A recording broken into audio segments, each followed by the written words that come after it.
Good afternoon, and welcome to a World Oregon webinar on the Tigray crisis, perspectives, reckonings, and paths ahead. We'll soon get a proper introduction for the program and the participants. I just wanted to welcome you all. Thank you for joining us for what should be a challenging and important discussion. A special thank you to those who are World Oregon members who help make this possible. Your membership makes it possible for us to have as many of these events free and open widely. This event is being recorded for posting later on YouTube to help spread the program so more people can hear it. Only those who are panelists or World Oregon staff will have their video and audio on. Audience members are encouraged to post questions in the Q&A function of Zoom. We will also post in the chat function of Zoom links for resources and information. Please try to keep your questions in the Q&A. It helps for our moderator, Tim DeRoche, Director of Programs, to manage the questions. I'm now going to pass it on to our trustee, Ambassador Mary Carlin Yates, who also happens to be a member of the board of the Atlantic Council that is one of our panelists. Mary, without further ado, thanks, and the baton is yours. Thanks, Derek, and good afternoon, everyone. I said I'm going to be brief because I don't want to take away time from these three outstanding speakers and their wisdom and insights.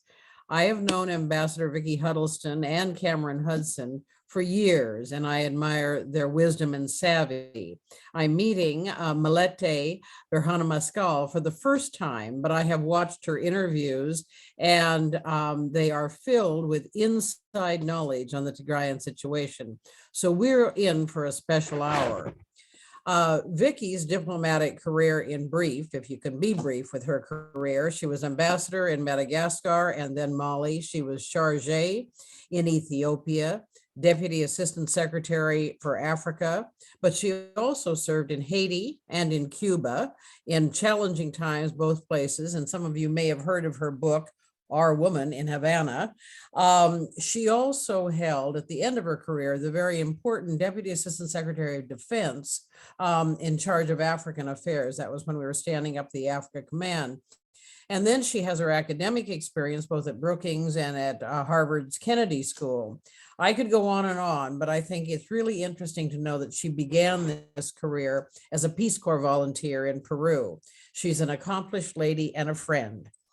Now, Cameron Hudson is also a friend and a colleague, and absolutely one of the smartest people I know about the politics of the entire Horn of Africa. He's currently a non-resident senior fellow at the Atlantic Council, where we worked on Sudan reports together. This followed his full career in government, where he was chief of staff for successive Sudan envoys, and he worked very hard to bring about the successes on the Comprehensive Peace Agreement. Earlier than that in his career, he was with the CIA and their Africa Directorate, and he also served at the White House and the NSC working on Africa, specifically working to stop the genocide in Darfur. So after government service, then he went to the Holocaust Museum and was the director of their Genocide Center, doing groundbreaking work on monitoring and preventing mass atrocities. He's a prolific writer and tweeter, and has quite a following, and he's also fun to travel with. Now, the third speaker, Malete Berhanamascal, I've been working on that name, who immigrated with her family to America from Ethiopia in 1982, specifically from Tigray. Her life and livelihood center in Denver, Colorado, on social justice and human rights. And she does much of this out of her cafe, the Whittier Cafe. I said, imagine a social justice cafe. I think every city needs one. Born herself in a Sudanese refugee camp when her parents fled from Tigray in an earlier battle.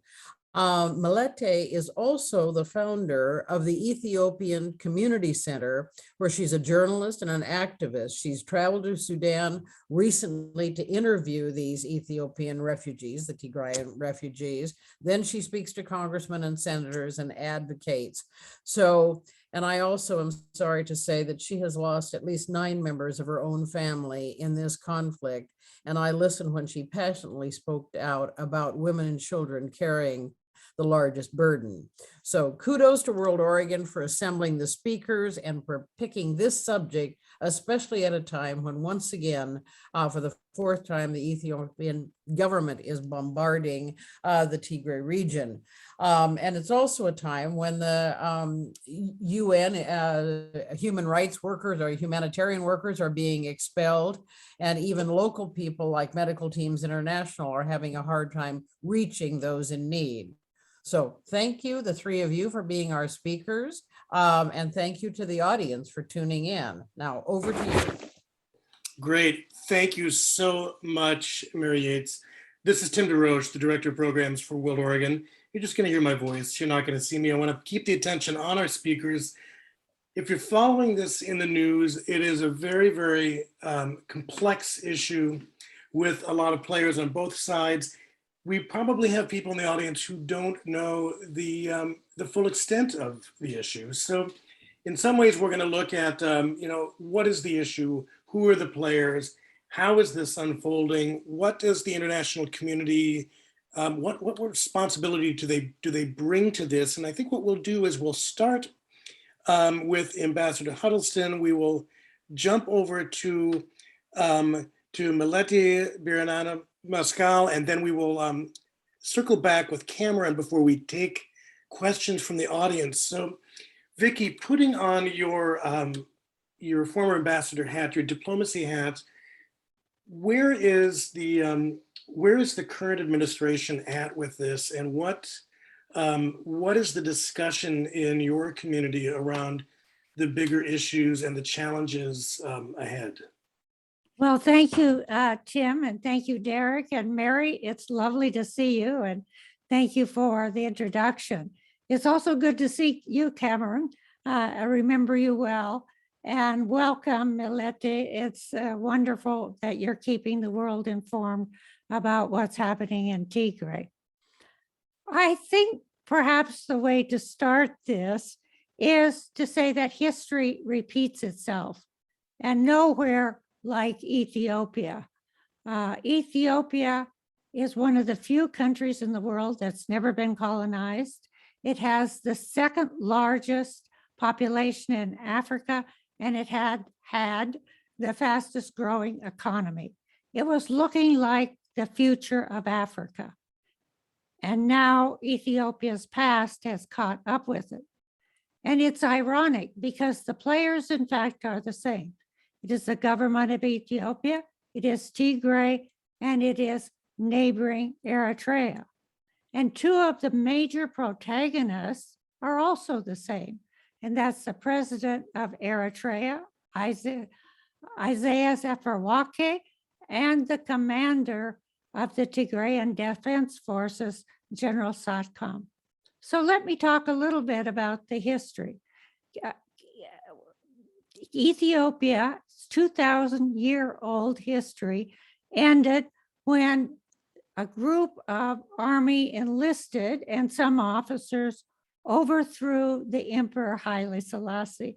And I think all of us remember Emperor Haile Selassie. They killed him, they smothered him with a pillow, and they turned to Marxist-Leninism. And they ruled from 74 to 91. And guess who overthrew them after a 17-year battle? First of all, Isaias, who was fighting for the independence of Eritrea from Ethiopia because it had been part of Ethiopia, and General Satcom, who was leading the Tigrayans. And the Tigrayans had united with other ethnic groups in Ethiopia to try to overthrow the Derg. But the Tigrayans were the leader of this, and the commanding general was General Satcom. So you could see that this history could very much repeat itself. In any case, the United States then enters as the forces of Isaias and General Satcom, and at that time, it was Meles Afwerki, who became the prime minister of Ethiopia, were posed outside the capital, Addis Ababa. And the United States negotiations were successful, and they entered Mengistu, the head of the junta, left and they took power. The EPRDF was in power then until, essentially even 2020, because Abdi Ahmed was in fact from the EPRDF. But another interesting parallel here is the fact that we might once again see forces from Tigray posed outside Addis Ababa. Now, one other little issue of history to put this in context.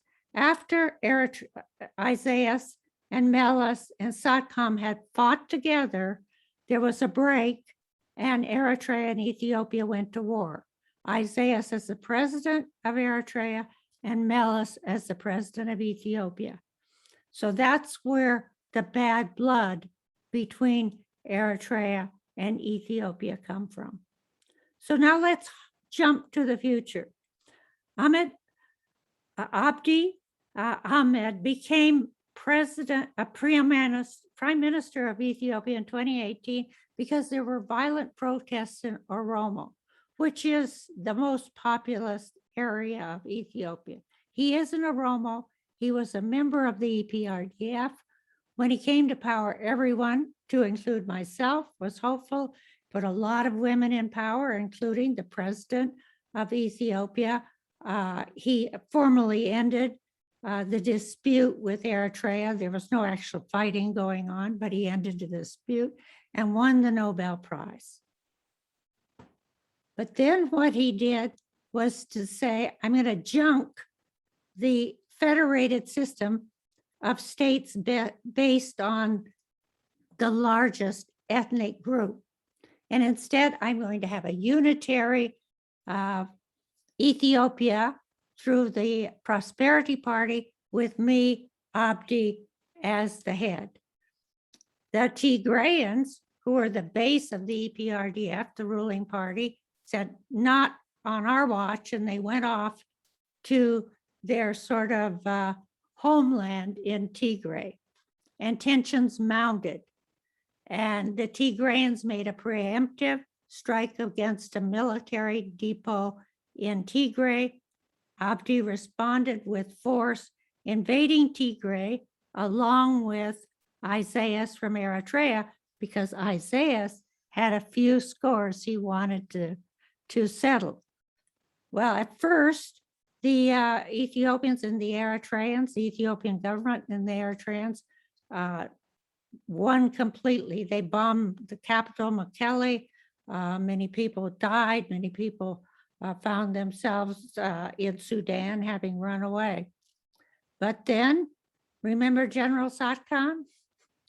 Well, General Satcom not only had thrown out the Derg, he had also won the war between Eritrea and Ethiopia.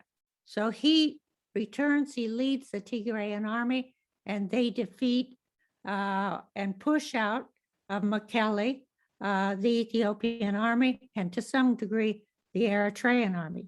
But those two armies still, as you'll hear from Melete, control access into Tigray. So the issue then becomes, from the State Department point of view, as Tim mentioned, okay, let's get some peace negotiations underway. And we have an excellent envoy, Jeffrey Feldman, Ambassador Feldman, who was a Middle East expert, but he also knows North Africa extremely well. He's just a really competent person. Let's get some mediation here.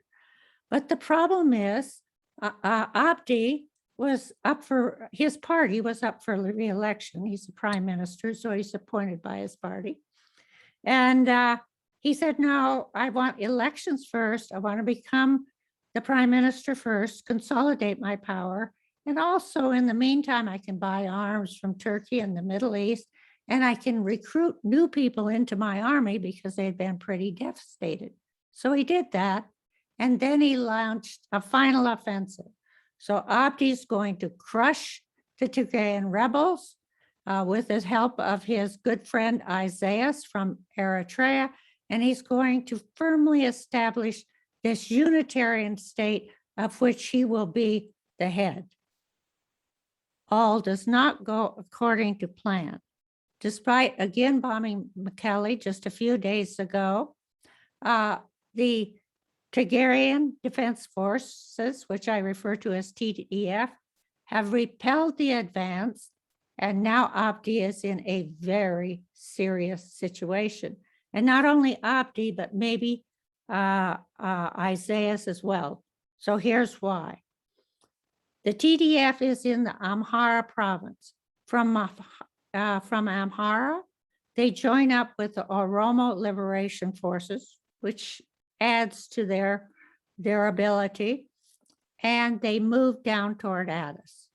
So you could see, if they are successful, once again, rebel forces from Tigray on the outskirts of Addis, and one would hope that the United States once again would intervene so that there would not be some kind of tragedy in the capital city, Addis Ababa.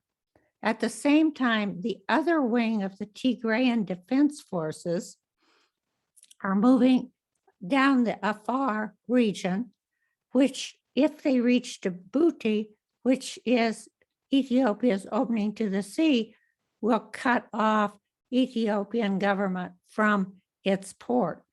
And the only thing that can be done here is if Isaias intervenes. Eritrea now has 5 divisions in Ethiopia, but they're holding back a little bit, because here's where history comes in again. General Satkham was fired as the general who won the Eritrean-Ethiopian War because he wanted to go to Asmara, the capital of Eritrea. And so he lost his job. This time, one wonders, will General Satkham once again say, I want to go to Asmara? Enough already with Isaias's intervention in Ethiopia. So the situation is extremely grave. I would say now ripe for negotiations, because the government of Ethiopia's hopes for quickly winning the war with new weaponry and new recruits has not come about at all. And Abdi may be faced with either negotiating a peaceful settlement or fleeing for his life. And I'll take 1 minute now, because I know my fellow panelists are going to do this very, very well, to say it's obviously a humanitarian crisis of great dimension, mostly in Tigray, but also in Afar and in Amhara, where the Tigrayan Defense Forces have been fighting. And many of those young people they're fighting are new recruits that the government took off the farms. So it's really an amazing slaughter is probably the only word for untrained, fresh troops who are facing these really experienced Tigrayan combatants.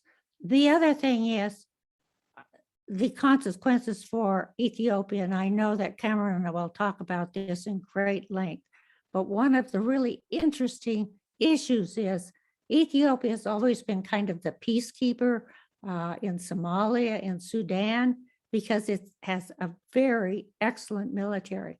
Well, now that all the Tigrayans moved out of the military and joined forces with the Tigrayan Defense Force, the Ethiopian military looks like a ragtag band. And that raises the question, how does it provide defense for Ethiopia? And Ethiopia is in a difficult situation already with the Grand Renaissance Dam, which Egypt is very concerned about and would be very happy to undermine the government so as to get its way with assuring access to water at the Grand Renaissance Dam blocks. So there you are, the history and the present. History does repeat itself. Thank you. Thank you, Ambassador. Really wonderful perspective and insight.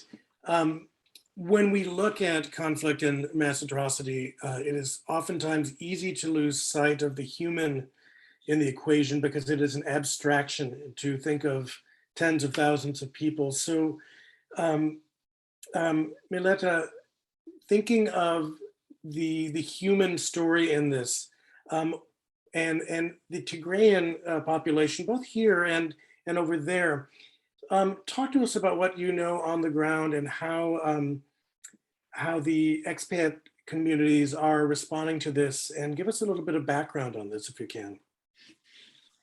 Thank you, World Oregon, and everyone who's here today to talk about this issue. Tigrayans have felt a little bit alone for over the last almost year, feeling like oftentimes we're having to fight for ourselves. And so when I follow Cameron, and he's done such a good job on speaking up about the atrocities and the things that are happening. And so I'm grateful to him for doing that and for having this opportunity.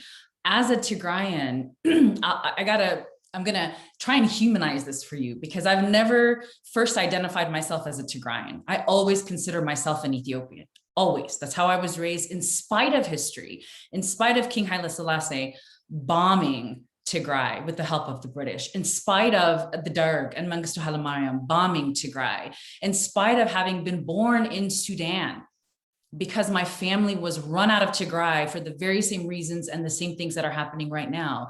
I still was always taught and was raised as an Ethiopian. That has been challenged over the last almost year. It'll be a year in November. And I have to tell you, so I was a full-time journalist in my past life for over 10 years. And so I have some professional training. And so when this first started, and as you all know, all of the communications were shut down in Tigray. We literally couldn't speak to our families. And I'll never forget, it was the evening of the elections in the United States. And one friend came over because it was still COVID, so no big parties. And one of my friends came over and she was in tears. And I remember looking over at her and saying, no, don't cry. Trump is losing. And she says, no, they're bombing Tigray. And I was in complete disbelief. And so that was the start of our nightmare. We didn't even get one night. We had just come off the elections, a tough election season in the United States, thought we were going to have a night of rest and success.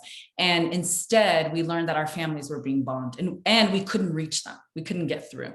So for the past year, our families have had no electricity, no telephones, no running water. Imagine that in the midst of a global pandemic, no running water. So no cleanliness to help you not catch this disease that's killing so many people. The reports that have come out slowly about what's happening to our families have included everything from burning farmlands, looting, pillaging, destroying factories. Kids haven't been in school. I mean, imagine that. Imagine kids who lived a really normal life and suddenly no school, no TV, no phones, no friends, bombing, being attacked, having to hide. Imagine that. So I, in my disbelief, because initially it was, how could Ethiopia do this to us? We're Ethiopians. There's no way that the state of Ethiopia is terrorizing our families like this. I accepted an opportunity with Tigray Media House and went to Sudan. This was in January. And so I went to Sudan, where thousands at this point, they were 50 to 60,000 Tigrayan refugees, because shortly after refugees began pouring into Sudan, the borders were blocked, so no one could go. So not only are they being terrorized, but they can't escape. But there were at least 50 to 60,000 when I went. And these camps were, it's squalor, it's not good living, but it's something. And it's Sudan who constantly opens her arms and embraces our families. So I go to Sudan and I'm interviewing people, trying to understand what's happening. And much of what we know now, I was hearing then, but I was still in disbelief. I was being told, women and girls are being raped. People are being gang raped. Eritrean soldiers are holding women hostage.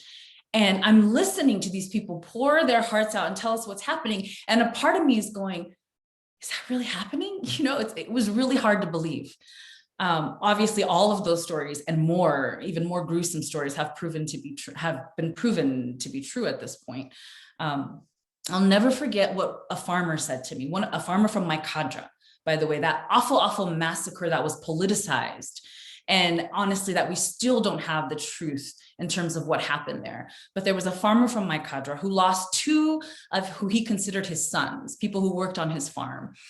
They were killed by Eritreans. And he said, listen, war is not new to us.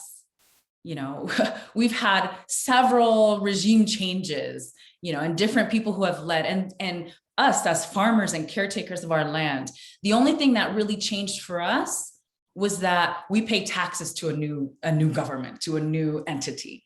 What they didn't expect were the land grabs, were the gang rapes, were the ethnic cleansing, bodies being killed, you know, people being shot and thrown into the Tekeze River and their bodies flowing down rivers over international borders into Sudan. That's not what they expected. And so it's been really tragic and really devastating. I personally have lost, that I know of, 9 family members. And those are just people in the cities. You know, Tigrayans are predominantly farmers. Most of them live, you know, in rural areas.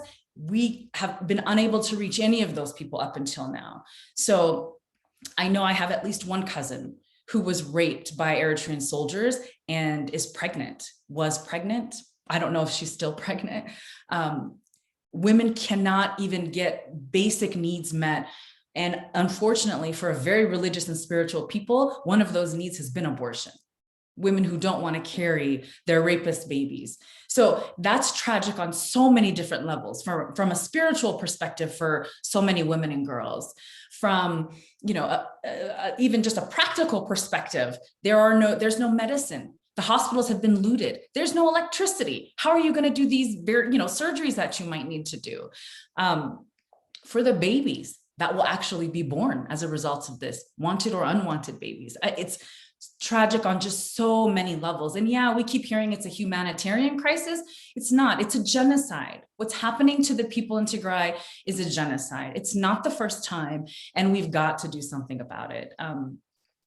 The other thing that I want to bring up is for Tigrayans in terms of how do we talk about this now? Because we were in complete, we went from denial to a really deep pain and sort of a self-examination of like, who are we and what is this and how do we fit into the story of Ethiopia, and to a place of resistance now, and to a place of fighting back, and to a place of survival. So for Tigrayans, we see this as a very existential fight. This is a fight for survival. It's a fight for our families and for our people. It's not a fight of power, as some people want to describe what's happening, and why Tigrayans are fighting back, and why they're now, what we hear at least, is that they're in Dese on the way to Addis Ababa. And you hear things from the Prime Minister, Abiy Ahmed, where he says, okay, we will loosen the blockade, the humanitarian blockade, if the TDF retreats and goes back to Tigray, essentially admitting that the blockade is intentional. So, you know, for Tigrayans, it's do or die at this point. And those are the kinds of conversations that we're currently having. And you know, there's been a lot of criticism of the international community, a lot of criticism about how the UN has or hasn't responded, and Antonio Guterres is concerned, and deep concern, and more concern, and all the concern, and not enough action. But I do give a lot of credit to the Biden administration and how much they have spoken up. And, you know, I do hope that the sanctions come down. I do hope that Ethiopia is held accountable. Something's got to give, because if I'm just one simple person and I've lost 9 family members only on my mom's side of the family because I can't reach the other side, you can only imagine how devastating this war is and continues to be on Tigrayan people. I think we're going to have more time to talk and answer questions later, so I won't keep going. The only other thing that I'll say is the situation in Addis Ababa. We talk a lot about what's happening to Tigrayans in Tigray, but there are Tigrayans all over the state of Ethiopia, and there are literal concentration camps in Addis Ababa that have been you don't have to take my word for it. Just, you can Google and read stories of various news outlets who are talking about people who have disappeared, you know, into these camps. There are stories that say there are children being held in some of these camps. I was calling an uncle pretty much every day when it started, who lives in Addis Ababa. And they say that the phones are monitored and there's a really intense spy operation in Ethiopia where they listen to all your phone calls. And, part of me is like, but is it really? Well, my uncle was jailed, and I wonder how much that had to do with me and my constant calls. And fortunately, he was able to get out, but since then we've stopped communicating and stopped talking. So it's a devastating scenario. Every video that comes out is very traumatizing. At this point, there's no question about what is happening to the people of Tigray. The question now is how do we stop this? And it seems that Tigrayans are having to physically fight. And obviously here diplomatically, we're doing all that we can with protests and talking to senators and representatives and, trying to break the siege on the people of Tigray. And so that I hope that humanizes it a little bit for you. I'll tell you, I have a grandmother who I can't reach, who I hear now is in Mekelle with one of my aunts, which is better than being in Rama. Rama is a border town with Eritrea. I hear she's in Mekelle, but her home was hit with a bomb during the Derg in the 70s and 80s. And she has incredible PTSD when she hears loud noises. And so for the last 4 days, there have been, I think, 5 bombardments on Mekelle, and I hear also in Tembien. And so I wonder, did she survive that? Did she have a heart attack? I mean, what happened to her? And I'm just one person, and I'm giving you my very personal stories just to humanize it for you. But there are lots of people like me who are here and can't reach our families. So thank you for the platform. I'm sure we'll have time for more questions later, and I look forward to hearing from Cameron. Thank you so much. Very, very powerful perspective, and so appreciate you here sharing that with us. Cameron, let us turn over to you now, and let's look at some of the bigger challenges. You've been an observer and a worker in that region for a long time, both in Sudan and looking at the Horn of Africa. So what are we to do? Well, thanks for that very small and easy question to answer. First, I just want to say that it's great to be amongst all of you who really care about these issues, and grateful to be back with my old friends, Ambassador Huddleston and Ambassador Yates. Vicky, you're absolutely right. This is history repeating itself, and for those of us who've been doing this, it's definitely deja vu. And Melete, thank you for your work on this and your testimony. I think it's critical to have these stories humanized, because when we talk about millions displaced, hundreds of thousands, experiencing famine, tens of thousands of victims of sexual violence, it's almost too much. It's incomprehensible to kind of wrap your head, around those numbers. And I don't often quote Stalin, but he had one particularly fitting quote, which is, 1 million deaths is a statistic, and 1 death is a tragedy. And I think that it's so hard to wrap your head around these big numbers. So thank you for unpacking that. I want to just sort of capture a little bit what our 2 speakers have already said, and maybe draw some connections between them, because and answer the question about what can we do, because I think you've seen from the U.S. response that it's really difficult to end a conflict and to get 2 sides to back down, who, as Melete said, really view the threat here as existential. I think it's not just, it's obviously existential for the Tigrayans because they are largely on the receiving end of the violence. But for Prime Minister Abiy, he is viewing this as a politically existential threat. He has a vision for what he wants Ethiopia to become. And ironically, he was given a Nobel Peace Prize as a sort of a down payment on that vision, right? So he feels very much bolstered by the international community and empowered by that international community, even though I think that light has been dimming, if not, fully extinguished at this point.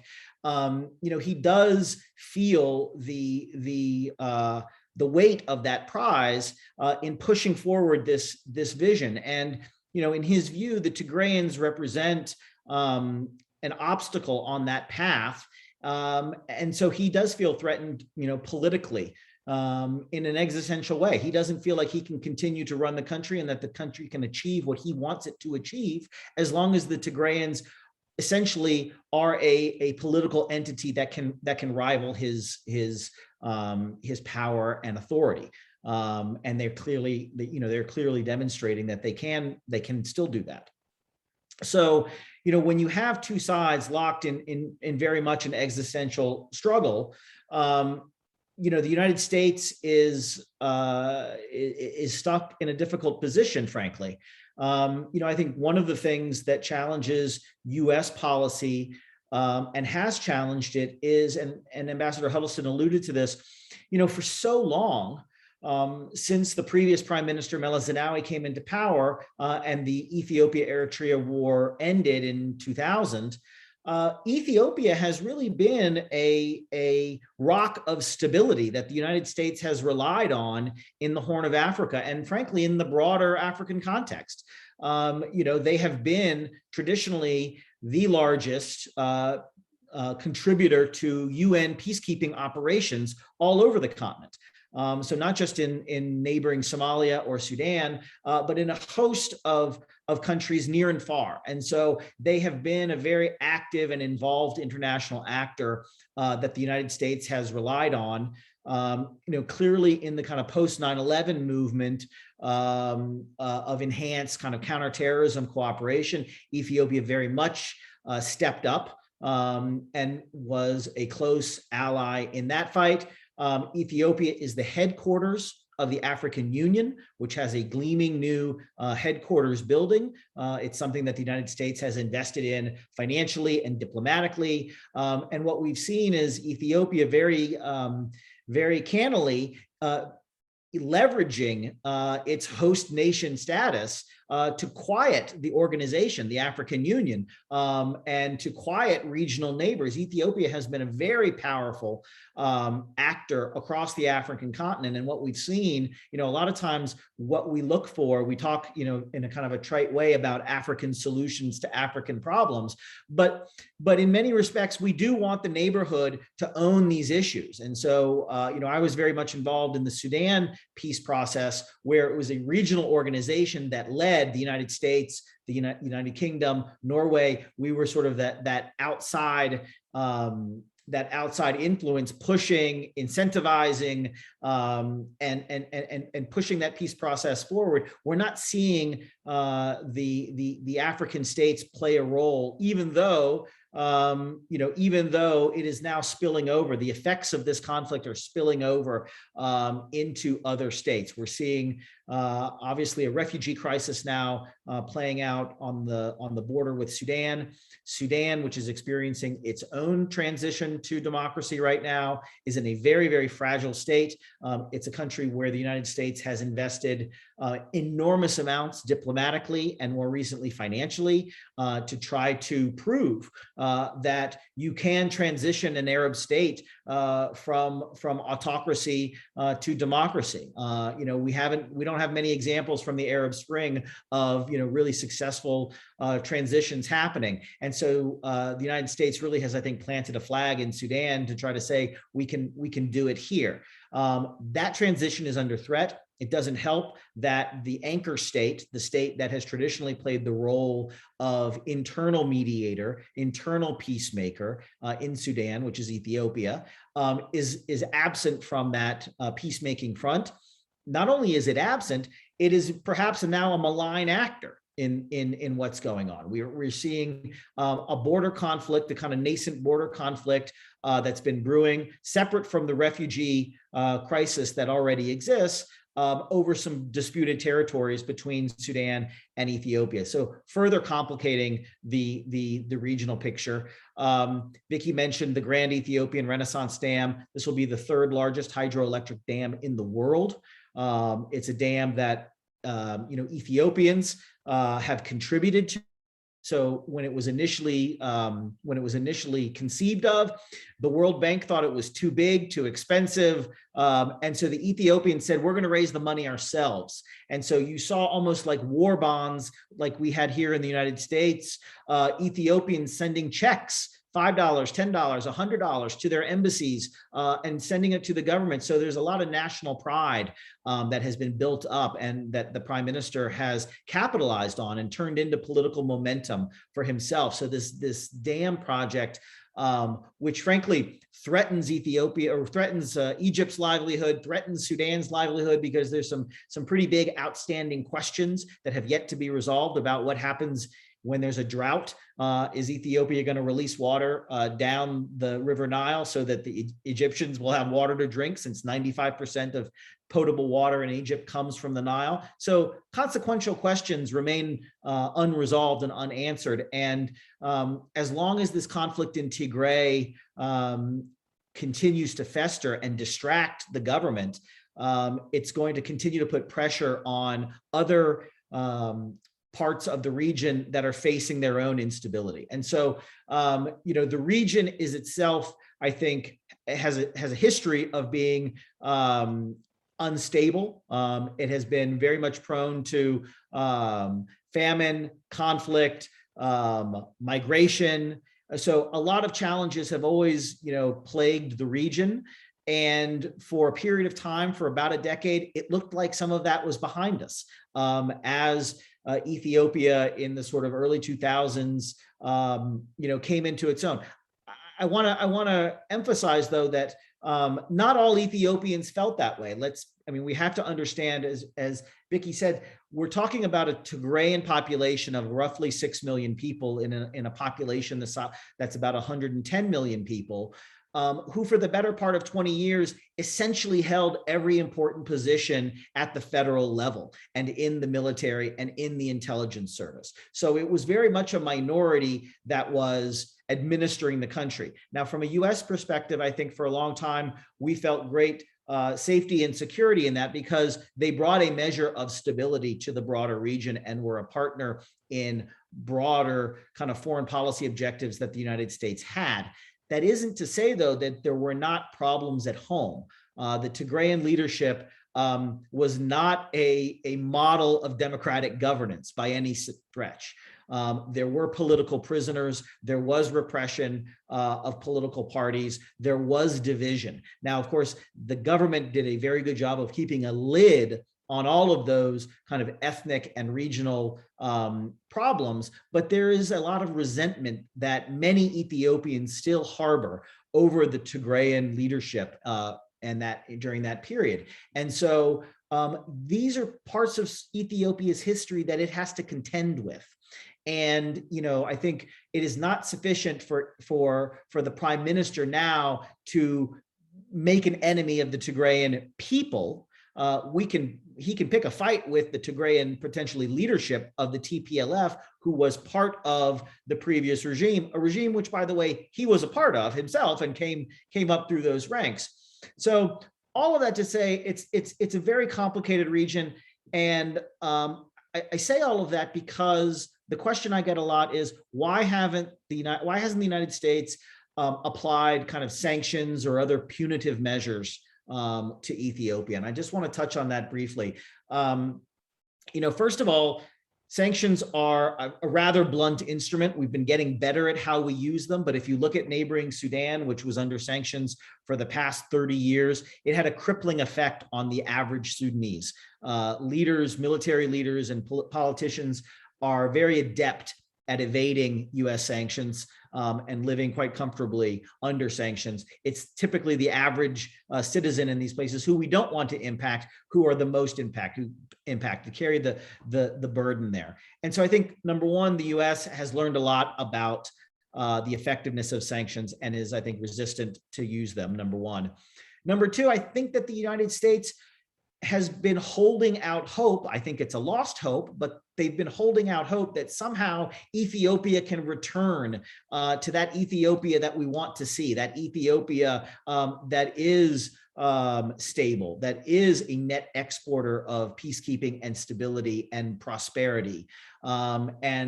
And I don't think that we're going to get there, but I think that Washington has thought that once we impose that sanction punishment, that's essentially us crossing the Rubicon, and it's going to be very difficult to get back to a place of trust. And it's an acknowledgement that that this regime that the prime minister is on top of right now is not going to come back into the fold anytime soon. And I think that we've been slow to recognize that. Part of it is this halo effect of the Nobel Prize. I actually equate it to the situation in Myanmar and the situation with Aung San Suu Kyi, who won a Nobel Prize and has had this halo effect around her. And then you have this genocide of the Rohingya in Burma, and we've still not imposed great consequences on that either. And I think it's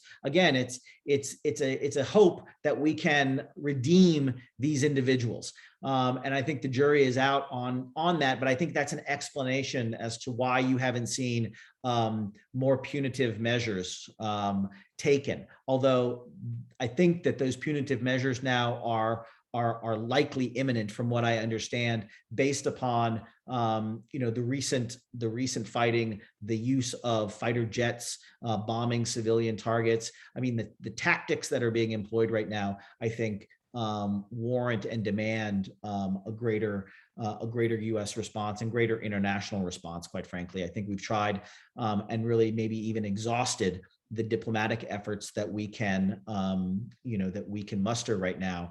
And so it is a very tense period. I think that Washington has been slow, very vocal, but slow in matching the rhetoric with reality and trying to change the reality on the ground. They're going to be under increasing pressure to do that right now, as we are entering into a dry season where there's a lot more ability to move. My fear is that as the Tigrayans continue to fight and continue this struggle, they are going to have to reach out to allies outside the country for resupply, for humanitarian assistance, for rearming, all of the things that they need to survive, both militarily and from a humanitarian basis, have been cut off to them. And so at some point, they are going to find support across the border in Sudan or somewhere else. And that's going to draw in other regional states militarily and politically into this conflict.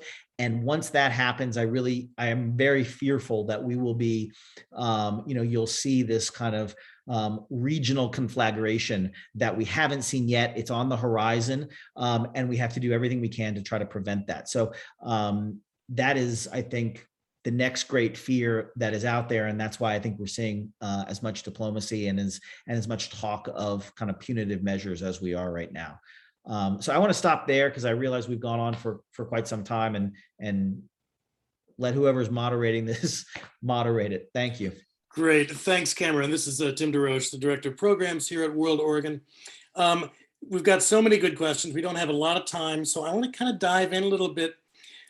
You brought up the question of sanctions, and sanctions sort of hurting your everyday people. But I'm wondering, so Abe has blocked most humanitarian aid. He even just declared that wheat aid was the problem, that barring it would solve 70% of their problems. But meanwhile, we're seeing, famine, we're seeing hunger. So are there other kinds of sanctions, economic or military or otherwise? And how does the international community challenge this? Yes. So I have been advocating, number one, for an arms embargo. I don't know why on earth we don't have an arms embargo in place against Ethiopia. We know very well that Ethiopia has been on a buying spree recently, arms from Turkey, arms from Korea, China, Iran. It recently bought armed drones from Iran. So clearly at the UN Security Council, where you would impose a global arms embargo, Ethiopia is largely being protected by China and Russia, who view this conflict as what they would call an internal matter. And so they have essentially blocked any kind of forward momentum that we would normally look for out of the UN Security Council. That has just not happened, and I don't expect them to change their view on this. But the United States and the EU could impose an arms embargo. Now, the Ethiopians and the Tigrayans are not buying weapons from the United States and the EU. So you might ask, well, what's the point of that? I think there's a moral argument to be made. Number one, that we want to do everything in our power, even if it's just a demonstration effect, that we are trying to prevent the influx of arms into this conflict. That's number one. Number two, I do think that it sends a powerful message to our allies who might be thinking of profiting from this. So I don't understand why we haven't done that yet. That's the first thing. The second thing that is under consideration right now, we have a trade preference program with the entire African continent called the Africa Growth and Opportunity Act. Ethiopia benefits greatly under this because they have a small but important manufacturing sector. Brands like Tommy Hilfiger, Victoria's Secret manufacture a good number of garments in Ethiopia that is subject to US trade preferences. So they enter into this country duty-free. The administration right now is looking to rescind that duty-free access to the United States. That would end up costing Ethiopia potentially several $100 million in lost revenue. You could also see some of those US corporate entities that are manufacturing garments there move to other locations in Africa, which are benefiting under that same program. Again, the problem with something like that is the vast majority of people who are employed in those factories are women. The vast majority of the people who are employed in those factories have nothing to do with the Tigray conflict. These are, people employed in vastly different regions. They are not political. They are not associated with this. So, there are two ways to look at that. One is, as I think Prime Minister Abe will look at it, is here goes the United States punishing us unnecessarily. And he will use that as a way to deflect, to rally his supporters to say, I'm under siege by the Americans now because of this. And we see autocrats around the world using this excuse when the United States imposes sanctions. What I think the United States would like to see from a move like this is for all of those women, unionized workers, all of the factory managers and the business associations in Ethiopia going to the prime minister and saying, you need to stop this war because we're going to lose hundreds of millions of dollars. We're going to lose jobs that we won't recover from. And so I think the way the US looks at it is, how can we create domestic pressure on Prime Minister Abiy to change his policies? Unfortunately, those are not, there's no sort of automatic response when we impose the sanctions. That's what we'd like to see happen. Very often, though, I think leaders hunker down and try to deflect responsibility for why those sanctions were imposed in the first place. But I think those are the two things at the moment. We've already suspended all of our development assistance. We've already suspended our military assistance, our counterterrorism assistance, all of the programs, hundreds of millions of dollars in programs that we would typically be giving. The only thing that is still going in right now is a very sizable humanitarian contribution, which is still going to the people of Ethiopia. But everything else, frankly, that benefits the U.S. national security interest has been cut off at this point. Thanks. Yeah, go ahead, Ambassador. Thank you, because I don't completely agree with Cameron on this. Number one, humanitarian. The United States needs to do more. And this is just as difficult as anything, because since the government is not letting in the trucks that are carrying the food, the medicine, the shelter, how do we get it in? And we're now trying a ploy in which we're doing it with the Europeans. We're saying this is going to Tigray. and to Afar and to the Amhara region, all of which are suffering, some because of the Tigrayans, most because of the government, because Tigray is suffering the most. But I think we have to do more on that front, even if we have to threaten Abdi, even if we have to do airdrops, even if we have to have armed convoys. We can't have another genocide in Africa, and that's what Tigray is looking like. On the other hand, I'm not so sure about AGOA, that's the trade preferences, for the reasons Cameron stated, the women who are working there. Sanctions always hurt the people and seldom hurt the leaders, and I don't see the women rising up and saying no to Abdi. They just voted for him, maybe in semi-rigged elections, but still he remains quite popular, if for no other reason that the Tigrayans aren't popular in the rest of Ethiopia. And the arms embargo, they never work. So I would say for symbolic reasons, yes, but probably they would not be effective. So, can I add to that? yeah, absolutely. So AGOA has been something that as Tigrayans, we are advocating that Ethiopia is removed. And for simple reasons. First of all, you can't commit human rights abuses. It's literally one of the stipulations or requirements, of being a part of that is that you cannot be committing human rights abuses. But the other thing is the government of Ethiopia bombed with the help of Eritreans and all of that, destroyed and bombed the factories in Tigray where women were also employed.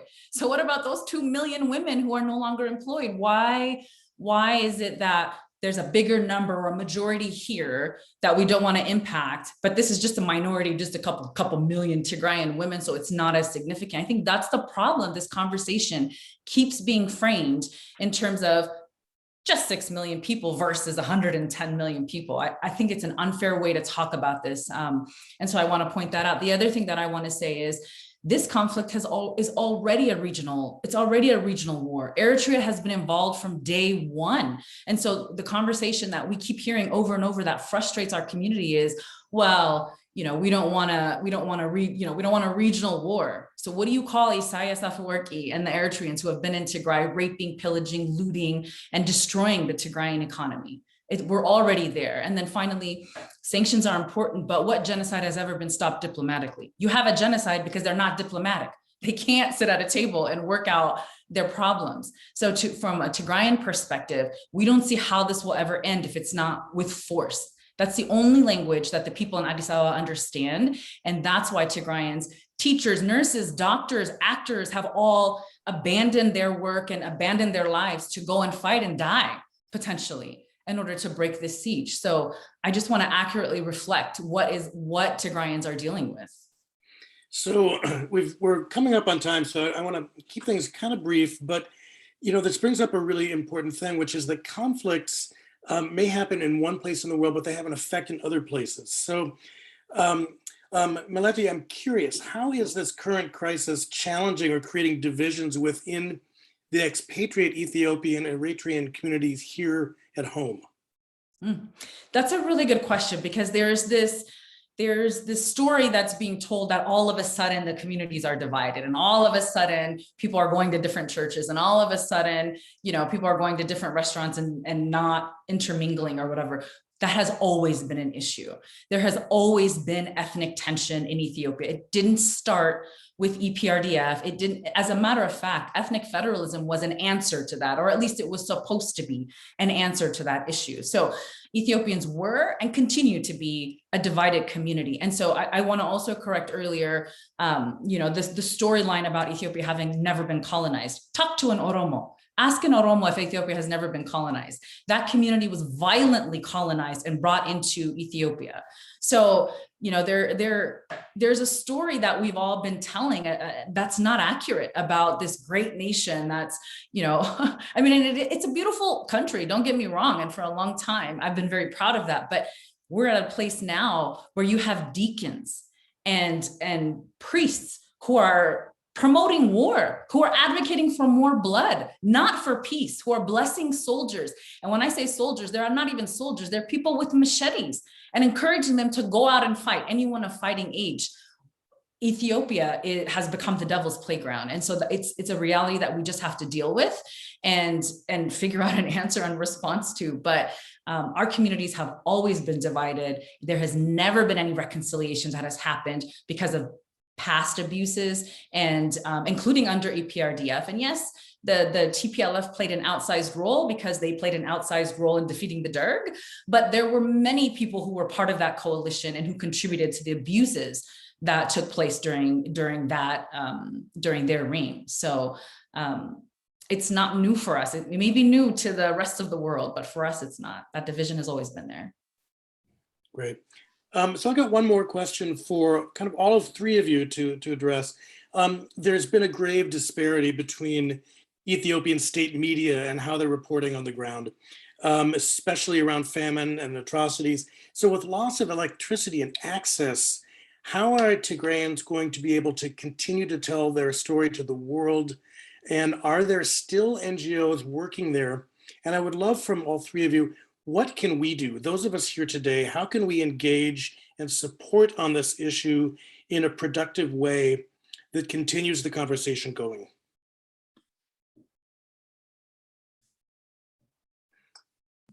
Oh, okay, I'll start just because what I think we've missed a little bit.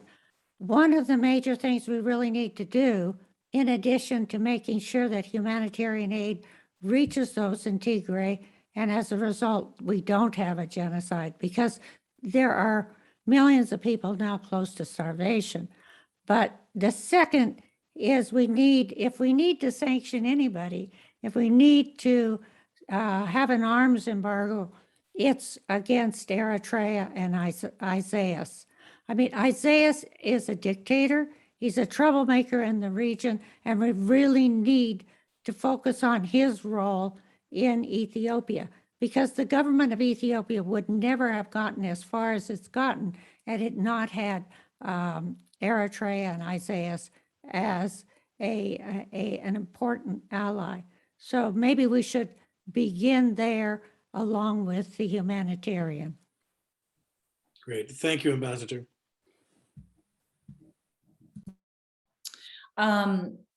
So the media has always been state-run. There's always been sort of a control of messaging in Ethiopia. Obviously, it's even worse now. Local journalists have been killed. International journalists have been exiled, and sometimes allowed in. And so the stories coming out aren't accurate. There's no, obviously, internet or any ability for the Tigrayans to get their stories out, except that there is some satellite technology, and so they are able to. Information is seeping out now. We need to demand that Ethiopia lifts the siege. If Abiy Ahmed doesn't want to further destroy Ethiopia, I mean, look at inflation in the country. Look at, everything, by every measure, he's failing the country. So if there's an effort to try and save Ethiopia and the average Ethiopian, it's not about a sanction. It's not about AGOA, for example. It really is that he needs to lift the siege off the people of Tigray so that we can get accurate information, so that we can do the investigations that we need to do, bring everybody to the table and have a chance at, just saving the everyday person. I don't care about whether Tigray stays a part of Ethiopia or doesn't stay a part of Ethiopia. That's the framing that the world wants us to have. That's not our fight. Our fight is simply to save our families and get the information out. And so if Abiy Ahmed could just lift the siege, so many things could stop and we could actually move forward, and that would benefit everybody. Great. Cameron? Yeah, no, I agree with everything that's been said. There, the problem is, I go back to this idea of the sides facing an existential threat, and when both sides think that they cannot, they face an existential threat from the other, it's really difficult to find common ground when it's that black and white. And so there's no question that nothing can happen as long as this region is cut off from humanitarian assistance. We can't contemplate a ceasefire. We can't contemplate a diplomatic breakthrough. We can't contemplate any of that as long as there's as long as there's a blockade on this region. So I think that has to be the focus. That has to continue to be the focus of all of this. And if we can't get there, then I think you're going to see a further ratcheting up of pressure from abroad, from the United States and others. I'm just not convinced, as Ambassador Huddleston said, I'm not convinced that that pressure is going to yield the results. I think that what we're going to have to see is some kind of battlefield victory. And I'm very fearful of what that looks like, because I think it will come at a very, very high human cost and economic cost. But I think that is what it's looking like right now is going to take to solve this. And that's a really terrifying prospect. So, Melody, I want to thank you for being with us, sharing your perspective. Cameron, really fantastic. All three of you have, you really helped shape what is a very, very complex issue and our understanding. So I want to thank you, and I want to invite Derek back to take us out into the day. Thank you, Tim. Thank you, panelists, Ambassador Cameron, Letty, and Ambassador Mary Carolyn Yates for introing things. Tim, thanks for moderating. Audience, appreciate the good questions. Sorry we ran out of time to ask them all. We will be posting this later on YouTube. Encourage you to tune into future programs. Next week, we're going to have a discussion about the film Myanmar Spring, about the terrible, challenging situation in Burma. And we have some other interesting programs coming up. And we encourage you to check out our website, worldoregon.org, to sign up for these. Thank you again for joining. Thank you, panelists. Thank you, audience. Stay safe. All the best.